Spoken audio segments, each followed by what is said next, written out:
This episode is brought to you by Persona. In fintech, one bad actor slipping through onboarding can cost you way more than a lost conversion. It can cost you your compliance standing.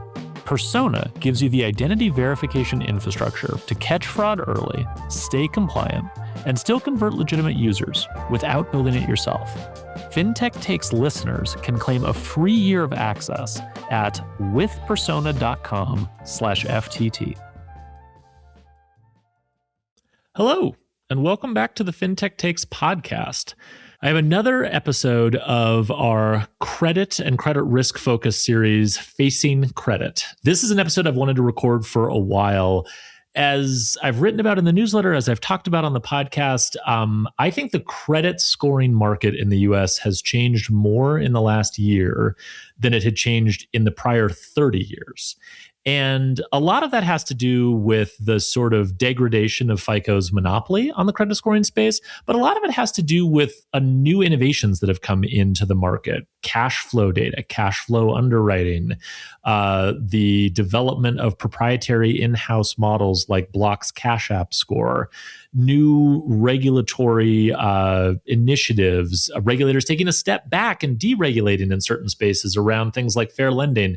So much innovation, so much sort of regulatory uncertainty.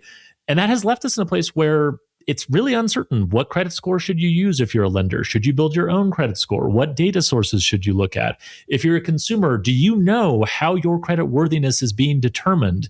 And do you have an ability to understand how you can improve it? These are the questions I wanted to talk about, and there was no one better to talk about them with than Rich Franks. Rich is a fintech advisor and consultant with 20 plus years of history in credit risk, working on both the bank side and the fintech side. Rich has seen everything, he knows everything, and he's been thinking deeply about a lot of these same questions. So it was a delight to have Rich come on. We talked about the sort of emergence of cash flow data, the blooming of 1,000 cash flow scores, and what that market will eventually look like when it consolidates down. We talked about the sort of end of FICO's de facto monopoly over the space and what FICO and the credit bureaus are going to do next. We, of course, talked about Block's Cash App Score, which I am personally obsessed with, and even got a little AI talk in at the very end. So great episode, great discussion. Very grateful to Rich for coming on. So without further ado, here is another episode of Facing Credit. This is Fintech Takes, the podcast keeping you in the loop on all the latest fintech trends, news, and ideas. I'm Alex Johnson, creator of the Fintech Takes newsletter, your host and self-confessed fintech nerd. Let's go. Okay, Rich, thanks so much for coming on. Glad to be here, Alex. I'm delighted to have you. This is a conversation I've wanted to have for a while. You've been on the podcast before, but for our credit-focused discussions that we have in this little show that we do in the podcast feed, I have so many questions that have been building up, I think, over the last, like 12 to 18 months, specifically around the credit scoring space. And I guess the way I would frame it to you, Rich, and I would love your response to this, is I think credit scores as an industry have changed more in the last year to 18 months than they have in the last 35, 40 years before that. And that's kind of a crazy thing to say, but if you think about kind of where we've been historically, and I used to work at FICO, so I am intimately acquainted with this history. The credit scoring space has been, I think, largely defined by one score that everyone uses that has sort of a de facto monopoly on every part of the ecosystem, right? Not just the score that lenders buy that's an input into their decisioning process, but also the score that they buy for account management and servicing use cases, also the score that they buy in order to resell their loans on the secondary market, also the score that they market to consumers that teaches consumers how to think about their credit worthiness and make decisions about their financial future, the score that regulators understand and sort of index their understanding of credit risk and the performance of the market to. Everything is this one number. And it's funny, I wrote a piece a few years ago in which I sort of predicted the eventual end of the FICO score, which is not to say the death of the FICO score, but just the end of its sort of reign as the score, the one score to rule them all. And when I published it, everyone thought I was like out of my mind. And fair enough, because FICO had been on this incredible run for many, many years, decades of just dominance. And I think, people, especially in fintech, had seen a lot of like, we're the new FICO score, we're building this alternative score, we're doing this thing with machine learning. And then all of it would just sort of crash into this like wall that just could not be overcome. And so it was a little bit of a controversial take at the time, but what I was looking at was the sort of slow accumulation of a bunch of different trends. And I think 2025 and early 2026 is where we've seen those trends sort of finally really manifest themselves, right? So obviously we saw everything happen with the FHFA and Bill Pulte. From a mortgage score perspective. In some senses, we knew that this was coming. And one of the things that I had written about was this idea that FICO was very sort of quietly raising the price of the FICO score. Ever since the Credit Score Competition Act was passed, and we knew that eventually Vantage would have a crack at the mortgage market as well. And so the FICO score's price goes up. Bill Pulte kind of pulls the pin on the grenade. Suddenly, now we have competition in the mortgage credit scoring market, which is one of the largest and most lucrative parts of the overall credit scoring market. So we had that happen. Obviously, you've been very, very close to everything happening in the world of cash flow data and cash flow underwriting. So we've seen this Rich, we used to talk about alternative data as like alternative data, like social media data for big data credit scores and things like that. This is in some ways very different than that. This is like bread and butter cash flow data that any lender would see as valuable and want to use. And now it's programmatically available. So it's getting built into scores. We've even seen some really interesting stuff recently with like specific lenders building their own internal scores, which is a thing that's been happening for a long time. But now maybe those scores will be made available to other lenders in the marketplace. So I just want to pause and let you reflect on that last year, 18 months. Like, what have you noticed and how are lenders maybe reacting differently than they have in the past to all this innovation? Yeah. Well, first of all, Alex, this is really fun because I think that you know this topic at least as well or better than I do. So it's gonna be a really fun conversation. I'll start back from my own perspective. I started my career so last week of 2004, and my first project as a data scientist and a big credit card company was to go through a tri-bureau assessment and look at all the commercial scores that were available and figure out what the best option was. And then also beyond that, to go, build some custom models off of it, right? Okay, so I do this exercise, it's a few months of work or whatever. And I come back and I say, we should be using ScoreX. Maybe you've probably heard of ScoreX. A lot of people probably haven't. Yeah. Describe it for the audience who doesn't know. Yeah. Yeah, no, but ScoreX was a FICO competitor made by this team within Experian. And so it was kind of like kind of an Experian-only version of what Vantage is today. It was just an alternative approach, but it was amazing. It did so well. And I came in, 22 years old and said, like, we're going to change this, number X credit card company. We're going to change our score into ScoreX. And everyone laughed at me and said, we can't seriously not use FICO. Right. And that was, I think, to your point, like that was the world for a long time. It's like, we can build our own scores. Yep. We can use unique data, unique functional forms, unique whatever. But at the end of the day, FICO needs to be part of the thing.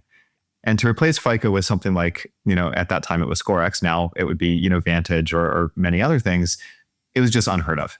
And so, and I think that's been the world for many, many, many years, even as other things have happened. So I think there's been one big shift that's happened is a combination of machine learning plus computing power means that now if I'm building a credit score for my own business, I can build, a 200, actually I could build a 2000 variable machine learning model. Probably shouldn't. Some people are.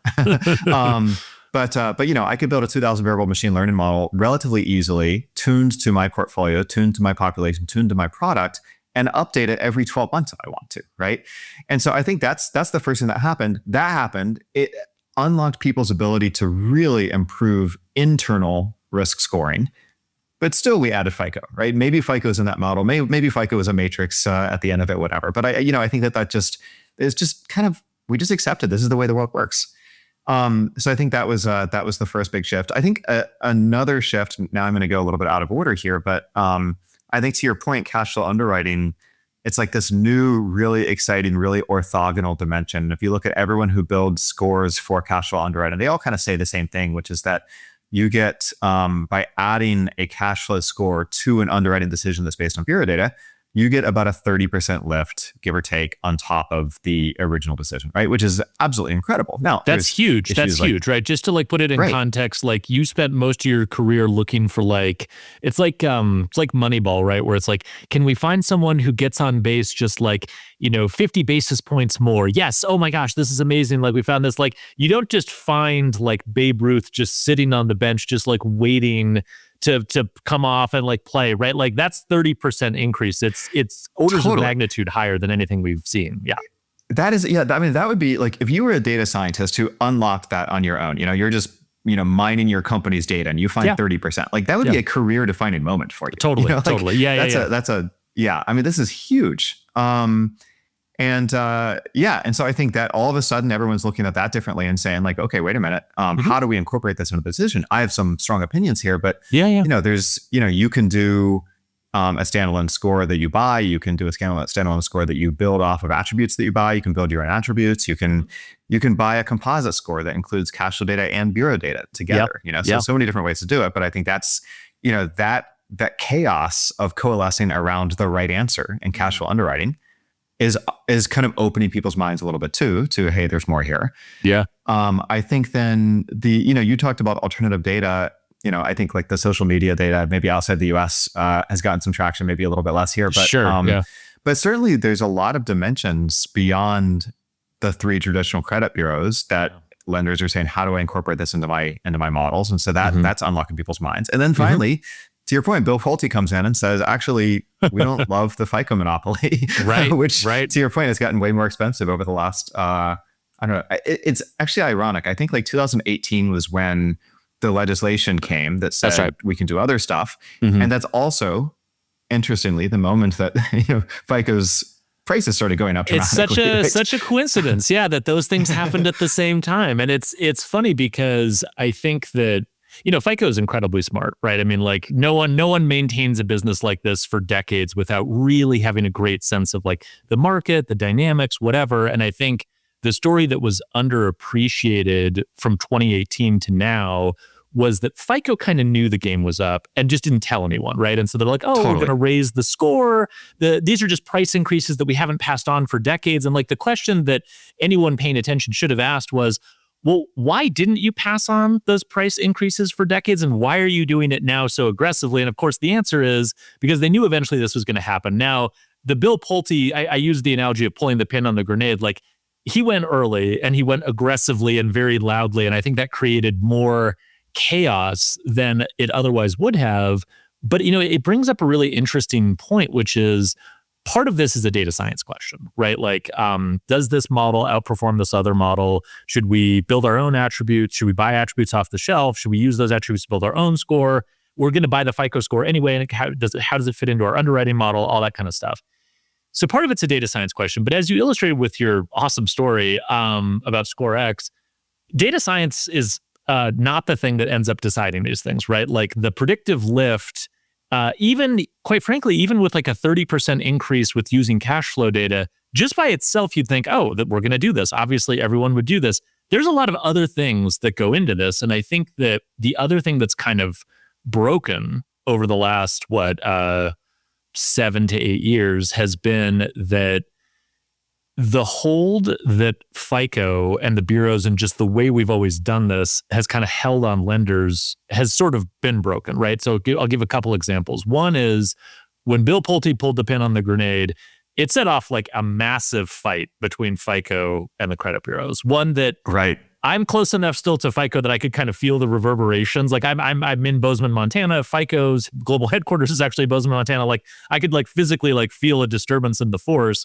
And that was very much this question of, well, okay, are we going to go to the bureaus to get the FICO score? Oh, no, FICO is now selling the FICO score directly to mortgage lenders. You don't have to get it through the bureaus. Like, that is a huge change just mechanically to the distribution of where do I get the score? Do I have to get the score from the same place I get the data? No, they're different. And now the pricing between the two is different. So like, that just breaks mechanically a thing that has existed and been unquestioned for years and years and years. I don't think people necessarily appreciate you could never buy the FICO score from FICO before, right? It always came through the bureaus, and then FICO would like audit the bureaus in terms of how much money they were getting paid. And like sometimes they get into fights about it. Like it is a huge change that you can now get the score directly from FICO and the pricing is different. Another thing I think mechanically that broke, and Rich, I want to get into cash flow because let's just go there since this is such an interesting area. You know, the cash flow thing, the flaw or the thing that's been holding lenders back for years on cash flow is mechanically it's kind of difficult, right? And you and I have talked about this before. You know, credit bureau data, for all of its flaws and all of its limitations, it's incredibly robust and easy to get, right? Like, you know, the consumer fills out an application, they give you the last four of their social, last name, address, boom. I know if I pull it that if there's a file, I'm going to find it. I know that the performance and latency is going to be incredibly strong. I know that there's very little friction I'm imposing on the end customer. There's no adverse selection because the bureaus collect all the data, and the bureaus are all the same today. There's no zip code preference routing tables anymore. That has really, I think, stopped cash flow from being able to make as much headway as it otherwise would, because comparatively, cash flow, I have to get the consumer to granularly permission this data. Where do I put that step in the underwriting flow? This is weird. I don't want to break this like digital lending funnel that I've spent decades refining and building and perfecting. And ultimately, I don't even know if like there's going to be really good quality data. I don't know if the latency and performance is going to be good. Oh gosh, the aggregators are in a fight with PNC and this customer uses PNC. I can't access the data. Like, open banking and cash flow data mechanically has been really difficult to get into the underwriting process, even though, as we've been talking about, the analytical lift is there. And that's the other thing I've seen change a lot over the last couple of years in particular is open banking infrastructure has gotten better. Consumers have gotten more used to it. The idea of, you know, being able to like work this in as a step, whether it's second look or for particular segments or populations or what have you, that's much less of an anathema to lenders than it used to be even like 5 years ago. So talk a little bit about like mechanically what's changed and what opportunities that's created for lenders. Yeah. So I think that you're right. The big thing, in my opinion, since the beginning that has held cash flow underwriting back has been friction. And the idea that, you know, if you look at the different aggregators, they all quote like a conversion rate. And, you know, let's say the best number you'll hear quoted is somewhere in the 70 to 80% range. And that's incredible, right? To think that 4 out of 5 people, 4 out of 5 people are going to complete the process of linking their bank accounts. Yet, if you take a step that has an 80% conversion rate and put that at the top of your funnel, you're going to lose a fifth of your business. That's crazy. No one's going to do that, right? Nope. And so I think that's that's been the problem. And I keep telling people, you know, my version of this is like it doesn't need to be like asymptotically 100%. It needs to be 100% conversion rate, right? You need to eliminate the concept of drop off, and until you do that, there's going to be holdouts. And so I think that there are some industry players that are now focused on eliminating the concept of drop off through different structures. We'll see how those go, but I'm excited and hopeful about it. But I think that's the first thing.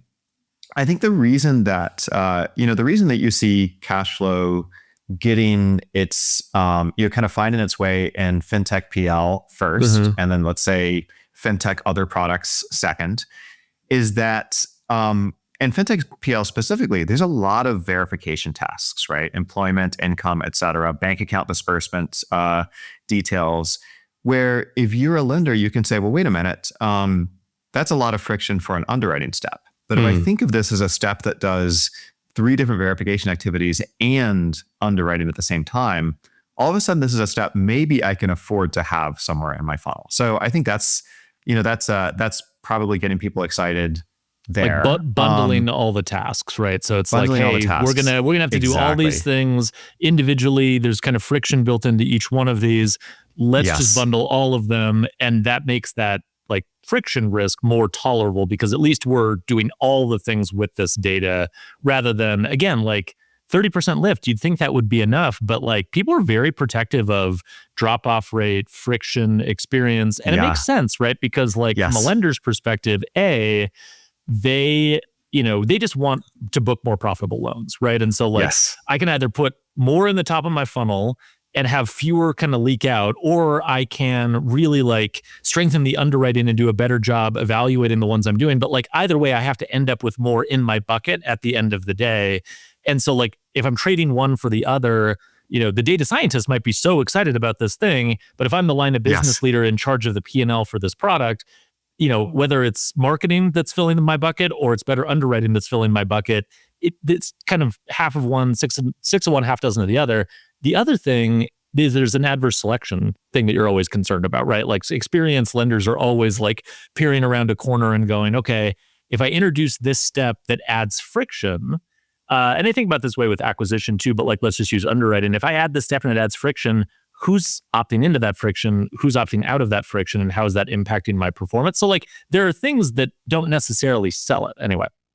Yeah, no, I think that's exactly right. And, this is a thing I've come to realize after, more than 20 years of doing consumer credit risk. I've realized that the people who own the consumer experiences probably do more for credit risk than I do as a as a data scientist, because that's true. Yeah. You're right. I mean, one little step, when you do verification tests, for example, you can very clearly see it in the data. You lose your absolute best customers and your absolute worst customers, right? The best ones say, I'm not going to do this. The worst ones know that they're not going to pass it. So absolutely.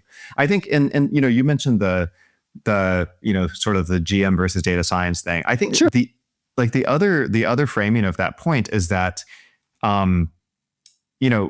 we think of lenders as these homogenous units of profit maximization engines, but in reality, it's a bunch of different teams and different perspectives and points of view and goals and stuff like that. Right. And it is I think a lot of credit teams are not accustomed to having to go make a case to a product and engineering team and a UX team and stuff like that, and like it's just hard for them to do that. Now, every time one of their peers does it and they're one of the only ones left standing who haven't done it, it becomes a little bit easier. But I think, you go to these conferences too, right? Where it's like, you can kind of pick out the person who's not at least piloting Cashflow, because like, it's almost like all of their peers have surrounded them and are like peer pressuring them to do it. It is kind of funny to watch because like the data science credit risk community in consumer lending it's a smaller universe than you would think once you get to know all the folks in it, and they all talk to each other all the time. So I think you're right, but it kind of speaks to the point about, FICO just dominating the space for so long. Like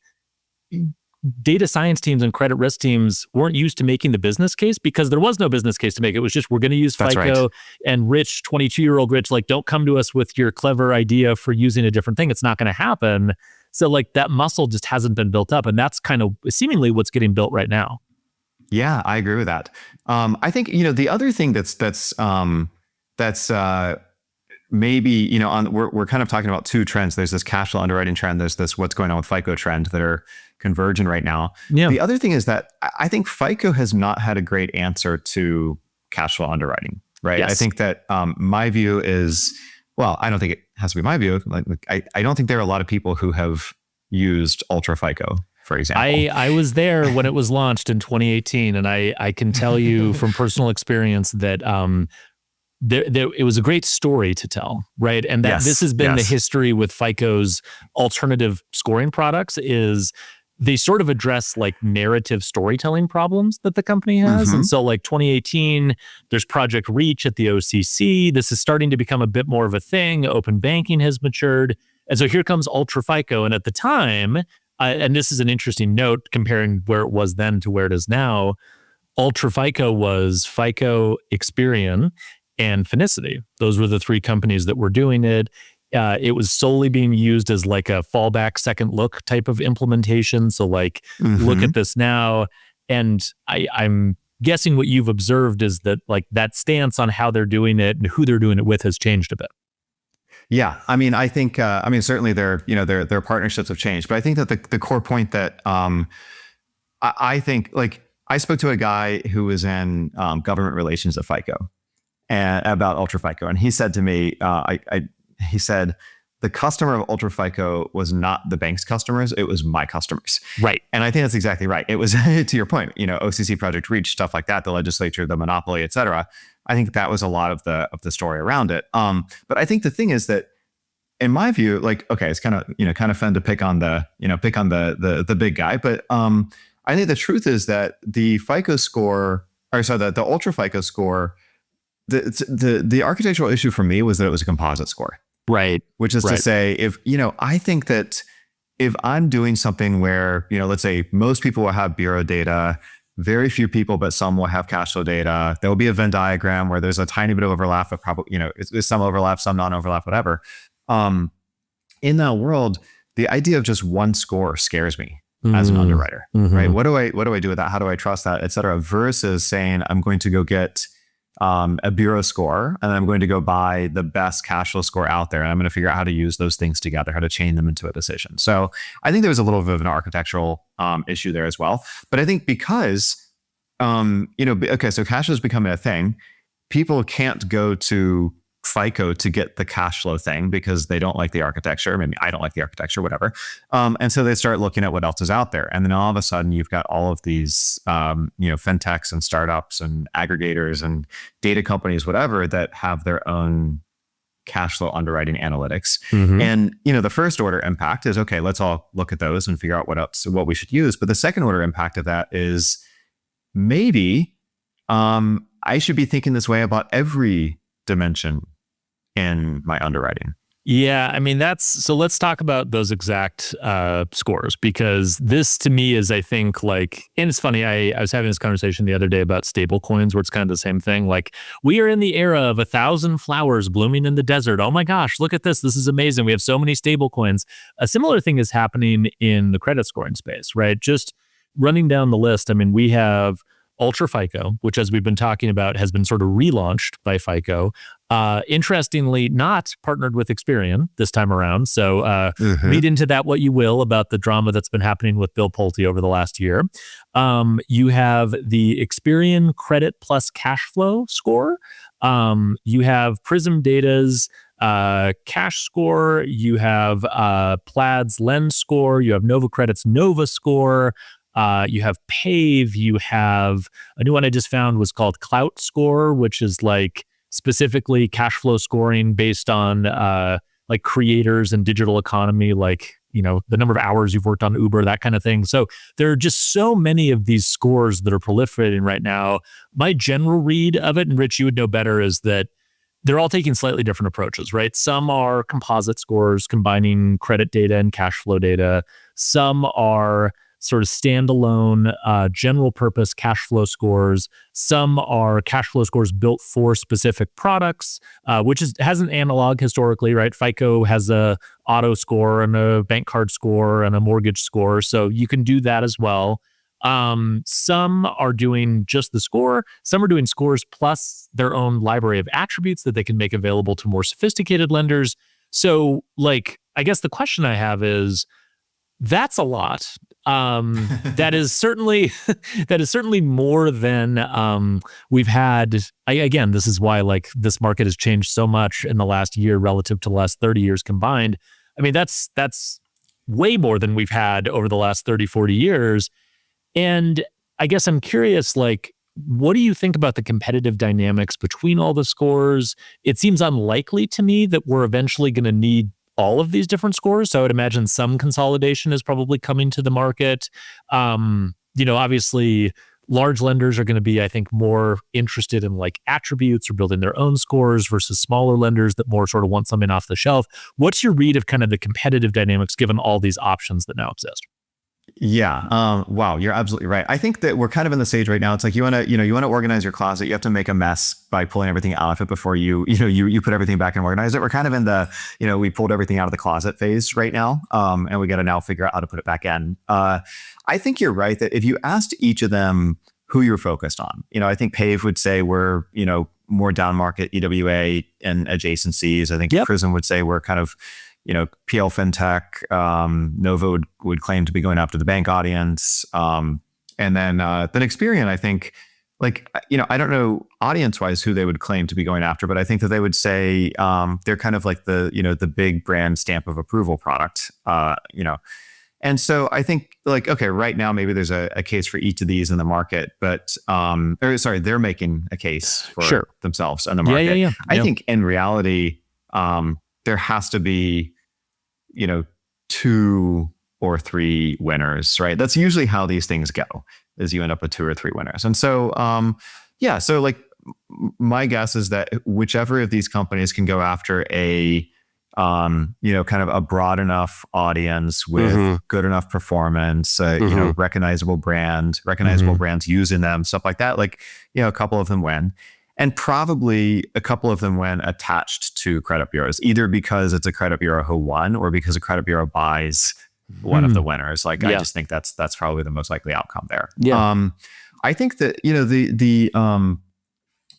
you mentioned scores versus attributes. We talk a lot about the scores, but I think the reality, as you said, is that most lenders will build their own scores off of the attributes. If you think of bureau data as the analogy, most people buy attributes and then build their own custom models. And then maybe they use a commercial score on top of the thing. I think that's probably where we're going. And so I think that the cash flow underwriting solutions that are invested in attributes, I think that's to me, you're telling the story via the score, but the attributes are what's going to make you successful. And that is a ground game, that is a categorization. Looking at hey, the name of this company looks like it's a coffee shop, but it's actually a restaurant, or vice versa. That is just really, really hard work. And I think that in the end, the people who are telling a great story but not doing the really hard work are going to be exposed. And we're going to realize this is just it's a really, really messy problem. But I think in the long run, most lenders are not using cash flow scores off the shelf, and most lenders are not doing their own categorization and attributization. I think we follow the bureau model. Yeah, and then to your point, there's 2 or 3 players left, so it's exactly the bureau model.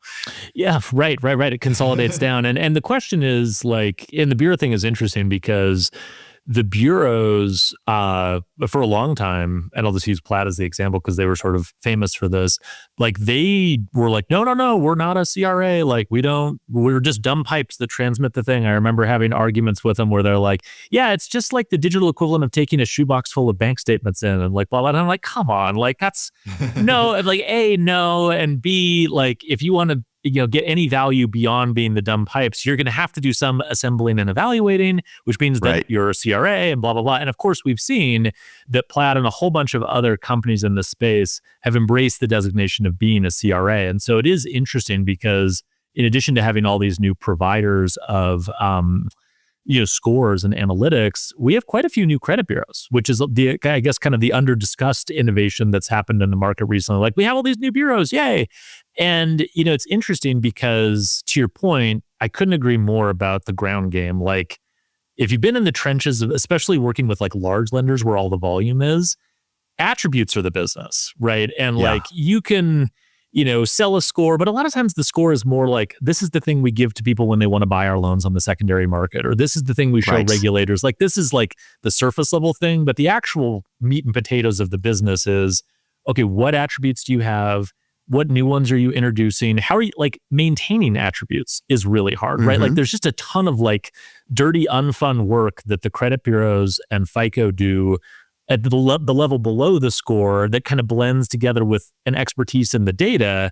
And I think you're right. We're going to have a new set of companies, and some of them might get absorbed by the credit bureaus. I noted with interest that Experian's work in this space from an analytics perspective is separated from their role as a CRA, which I find kind of funny. So they just want to be Experian wants to be the FICO of cash flow data, which I think is kind of funny given that they're already a credit bureau. But I guess the other thing I'm curious about, Rich, is cash flow data, orthogonal to traditional credit data, super duper valuable. The other thing that I think is maybe under discussed a bit with cash flow data is it can provide a level of insight into consumers' financial lives that you just can't get through credit data, right? And there's a huge amount of analytical value in that, a huge, huge amount.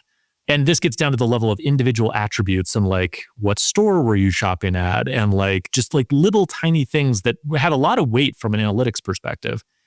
They also, I think, would make regulators uncomfortable in some cases. And we were kind of talking about the fact that like credit risk teams sort of let their muscles get a little flabby in terms of making a business case. Guess what? Regulators got a little flabby over the last 30 years of being like, oh, fair lending. Well, if you're using the credit bureau data where there's not a lot of sensitive, data that's going to get you in trouble, and you're using traditional scores and attributes, like you're probably fine. We won't worry about it too much. Regulators are going to have to get engaged in this conversation, I think, in a pretty meaningful way, because I'll just use one example that I've heard. There's, I'm sure, hundreds of others.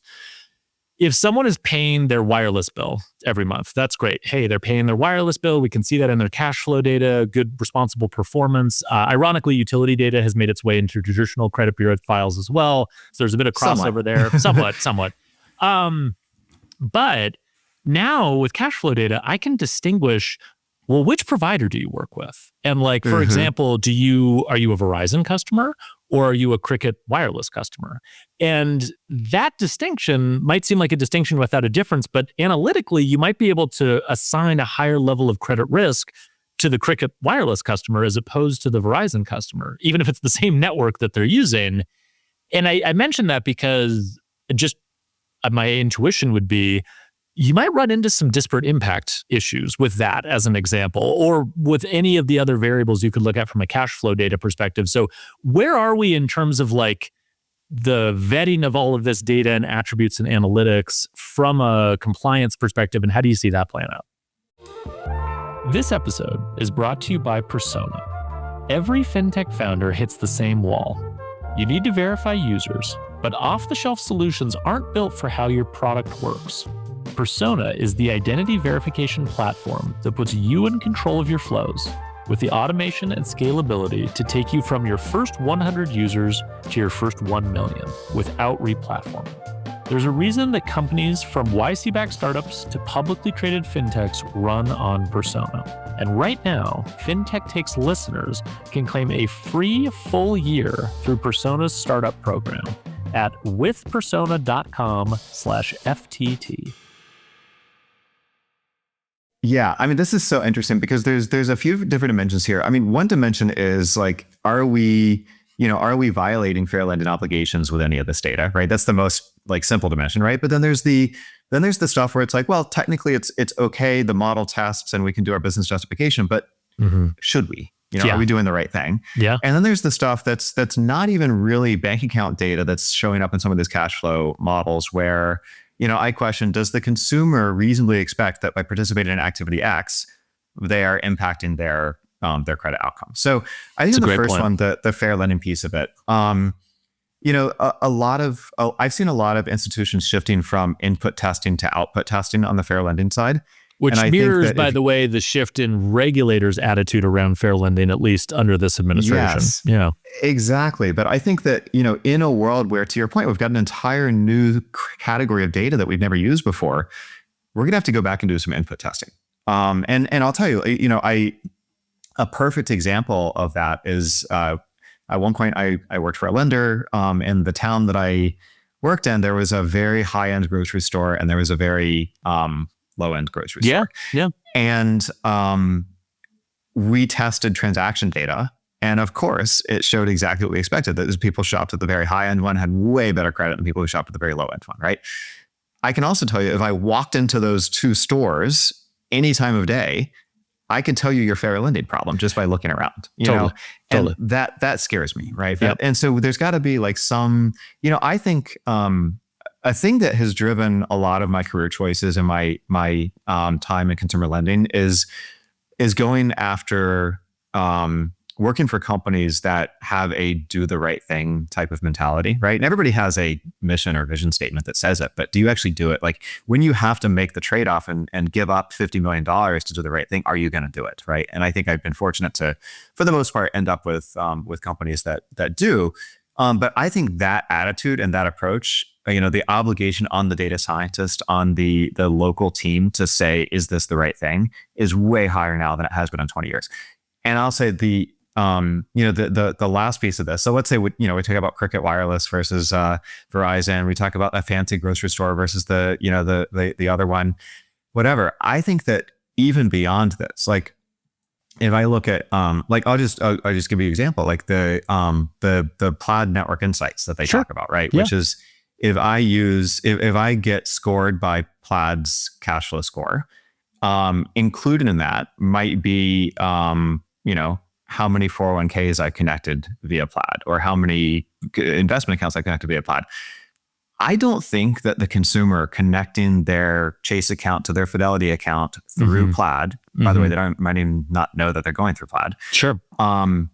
Reasonably expects that this may impact their credit outcomes, right? And so I think there's this thing where it's like, okay, yeah, like on page 42 of the terms and conditions, you have the right to do this, and your fair lending testing is green and like all of the stuff. But just take a step back and tell me, like, is this okay? And of course, like, obviously, people much smarter than me have looked at those products and said, like, yes, this is okay. And so, I think the point I'm just trying to make though is that we, there is like this ethical, moral dimension to credit that I think regulation attempts to resolve, but doesn't. Sometimes it goes overboard, sometimes it doesn't go far enough. But like, separate from that, like, we just have to, as an industry, look at it and say, like, do I feel like I'm doing the right thing or not? Does this feel right? I mean, I think you're right. And again, like, this is why it's so important to have these conversations, is that like, we just haven't been really confronted with these problems for 30, 40 years, right? That's like right. I can tell you for a fact, having read a lot of the history books that talk about this, they were talking about this in the 70s and 80s, right? They were having lots of conversations. That's where most of our laws on this stuff come from, right? This 1970s were just this proliferation of like, hey, you have all this data. What do we consider to be fair and not fair? And it shapes people's behaviors and actions, I think, in a very profound way. That brings me to the last thing I wanted to ask you about, Rich, which is there's this consumer-facing element to all of this, right? And it's so important, because I think, again, for its flaws, for its limitations, credit bureau plus one single score that everyone understands is a pretty clear roadmap to consumers, right? And I think a whole bunch of other people have that like FICO pie chart with the factors that go into the FICO score like seared into my brain. Like, I can close my eyes and I can see it. And did it make total sense? No. Are inquiries in particular a really weird thing to be so impactful on your ability to get credit? Yes. Are there plenty of examples where your debt to income ratio will be weird for a totally legitimate reason, but it'll harm your credit standing anyway? Yes. Like, not in any way perfect. But it was one thing. And I even remember when I think it was Credit Karma was working with VantageScore, right? Because it was a cheaper alternative to the FICO score for the purpose of monitoring. So of course we'll use this. It's close. It's the same. And there was at times like flare-ups online where consumers were going into lenders and being like, what the hell? I thought I had a 720 FICO score. And they're like, no, you have a 720 Vantage score. And that's slightly different. And like, people would realize just on the margins, like, oh, this thing I thought is not actually reflective of how lenders view me or think about me. Okay, well, you take that on a small level, and now we go forward to there's how many scores, there are how many different places I as a consumer can go to view like a copy of my report, or like to exercise my sort of rights under FCRA. Like, it is just a broad and very varied world out there. Someone could be using, Plaid Network Insights, and suddenly the explanation I'm getting for why I was declined is that, I connected too many investment accounts to my bank account or whatever. Like, there's just a broad and more diverse scope of impacts to consumers. And in particular, one I wanted to ask you about, Rich, is Block's Cash App score. And I feel like you and I maybe are the only two people who care about this, but whatever, it's my podcast, so we'll talk about it. I could not be more obsessed with the Cash App score, which is an internal model built by Block, machine learning model that takes in all kinds of data from the Block ecosystem. So Cash App customers' use of P2P payments, their repayment patterns for the loans that they have, their direct deposit patterns. I even heard like they're weaving in, obviously they weave in all of the Afterpay stuff because that's another sort of lending input to their score. I've even heard there's like data coming from the Square side in terms of like Square sellers and buyers. So it's this big amalgamated score of everything Block knows, compressed into like what we think your creditworthiness is. Going back to your point, it's a thing we now have the capability to build, and so sophisticated lenders are. And the thing that Block is doing that I've never ever seen before is they are going to be packaging up and making that score visible to consumers. So if I'm a Cash App customer, I can now see my Cash App score. I can get information on what is causing the score to be where it is, what I could do differently to make my score go up. How can I be a more credit-worthy customer to Block? And potentially to other lenders, because the other thing Block is, of course, doing is they're going to be selling their score to other lenders to evaluate Cash App customers for loans that Block doesn't offer today. Things like, I think auto lending is a good example of one they've talked about, credit cards. I have 10 million questions about it. We probably don't have time to get into all of them, but I want to get your take, on like what you think about the Block Cash App score just as a concept, and B, like what you think it's representative of in terms of this fracturing of the consumer experience where depending on who you work with on the banking side or depending on which lender you go to, they might be evaluating your credit in wildly different ways. Yeah. So, okay. So let's go back to your you started with Credit Karma. Let's go back there with consumer display. So they display Vantage 4 or Vantage 3. I don't remember which one it was, honestly, but you're right. So let's say that Credit Karma had unlimited pockets and could, fully serve the customer, right? So now they're going to display Vantage 3 and 4 and FICO 2, 4, 5, 8, 9, 10T bank card auto, right? And then tell the consumer, you're going to be evaluated based on one of these when you go to seek credit, or perhaps none of these because you might go to a company that just uses their own internal scores. Right. All the best, right? Right. And so here's what we can do. This is the most accurate picture. Yeah. Yeah. And so I don't know that like serving the right score is the answer, because there is what no even right is score. the right score. And I think what Credit Karma said with Lightbox was, hey, let's just size up this whole thing. Instead of saying like, here's, the score that you might or might not be used to get approved, let's just tell you whether you are approved or not. That's much easier, or whether you're likely to be approved, rather.